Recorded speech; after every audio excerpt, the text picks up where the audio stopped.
Star Trek Strange New Worlds is back and it's bigger and bolder than ever. So let's talk about the Season 3 premiere of Star Trek Strange New Worlds, Hegemony Part 2. As always, this is your spoiler warning for the first episode of Season 3. If you haven't watched it yet, turn away, go watch it, and come back and watch this video. This episode was big. It was a lot. It was hard to watch in some places, and I can't believe how much they were able to cram into 45 minutes, but let's talk about it because there is so much going on in this episode. One of my personal favorite things about Star Trek is this long-standing history of doing standalone horror episodes within the Star Trek franchise.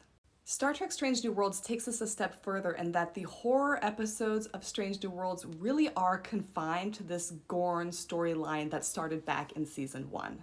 And Hegemony Part 2 really is this culmination of the trilogy of Gorn horror episodes that the series has explored since the first season. One of the strongest aspects of this particular episode, which really ties into the horror aspect of it, is the fact that this episode really feeds on the viewer's fears that literally any character who is not in TOS could be expendable.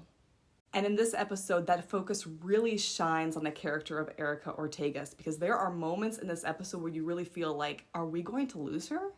Her injury, physical disfiguration, and then that climactic scene where she is flying the Gorn ship back out to the Enterprise really highlights the possibility that she could die in this episode. And that almost death scenario really hangs on the viewer because we know that anybody who isn't in TOS could disappear or die or be written off at any moment. The body horror in this episode is incredibly strong and exquisitely done.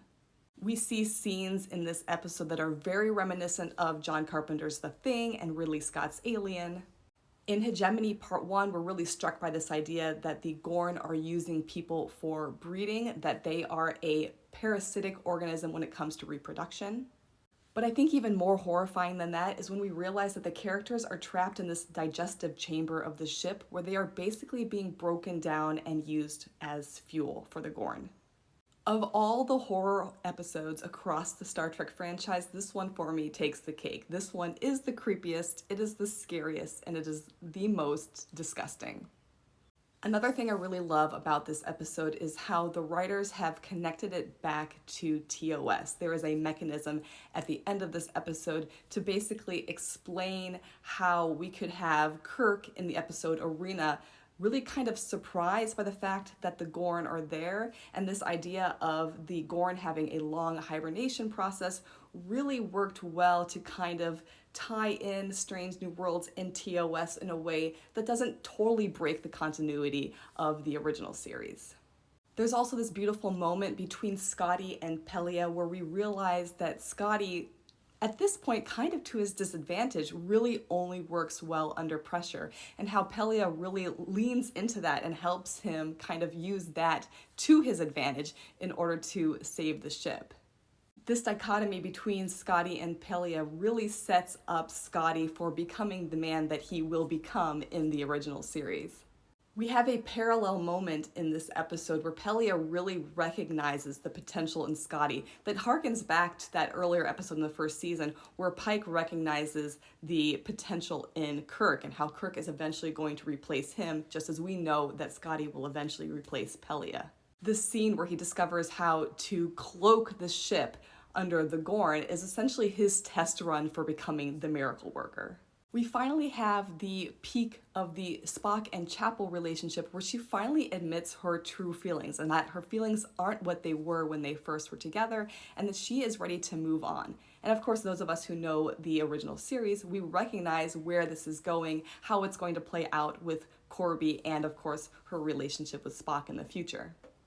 Likewise, there is a moment at the end of the episode when Captain Batel realizes that Una's blood is essentially what has saved her from the Gorn hatchlings, and she expresses concern and tells Pike that he shouldn't have done that, and he basically says to her that he's not going to worry about what may or may not happen in the future, which kind of harkens back to this idea of the Illyrian genetic manipulation. and opens up the possibility for the Federation politics to come back into the story when it comes to the problematic situation involving genetic manipulation. Could this be why we don't know what happens to Una after that first episode of TOS? I mentioned that this episode is the culmination of the Gorn trilogy in Strange New Worlds, but it's also the culmination of La'an's traumatic emotional arc involving her past. Just as in the episode All Those Who Wander, we see La'an's flashbacks as the drive and her motivation for survival and making sure that everybody, not just the crew, makes it out alive. And by the end of the episode, she has essentially overcome her fear and her history where the Gorn are concerned. What's interesting is that when we move into the second episode, we see that her trauma has now been passed on to another character. A character who now looks like they are going to be going on a similar journey that La'an has gone on for her entire life. This episode is also interesting in Star Trek lore in that it is essentially an episode that proves it is possible to win the Kobayashi Maru. We see Pike and the crew of the Enterprise essentially defeat the Gorn, save most of the colonists and the crew, and stave off this threat for some time.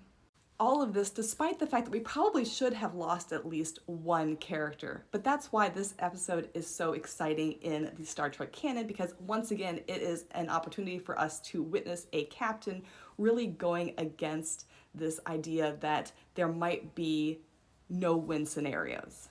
Another thing that's really interesting about this episode is the constant question of faith. The concept of faith in the Star Trek universe has always been a long-standing question, particularly among the captains of the ships. And in this episode, we actually see Pike have a moment where he believes that there is nothing else he can do except resort to his father's faith. And knowing his relationship with his father and his father's relationship with faith, this is a very strong moment in the episode. It truly highlights the depth of Pike's love and compassion for Captain Batel. And it is interesting that she interrupts him before he finishes his prayer. Likewise, we also have a conversation between Spock and Nurse Chapel about faith when it comes to saving Captain Batel's life. And that very thin line between faith and belief and science and where they actually kind of merge. The attention to detail in this episode is masterful, particularly when we see Spock and Chapel in the environmental suits, which of course harkens back to the environmental suits in the TOS episode, The Naked Time. This episode had peak tech babble, which I think we haven't really seen at this level since Deep Space Nine. And I think we see this best when the characters are on the bridge, sharing their expertise, quickly trying to find a resolution to their problems. The special and practical effects of this episode are among the strongest that we have seen in a Star Trek series, and I would even include the films in this. There were some Abrams Kelvinverse level scenes in this episode that just really blew me away. I am jealous of anyone who got to see the Enterprise ram the Gorn ship on a big screen. That was phenomenal. The opening musical score was perfection. It just really dives deep into the feelings and emotions of this episode. And we got a new opening sequence with some exciting little Easter eggs. And the Gorn using the gravity well for their ships, that was just so cool. So what about you? What was your favorite part of this season premiere? Let me know in the comments, and live long and prosper.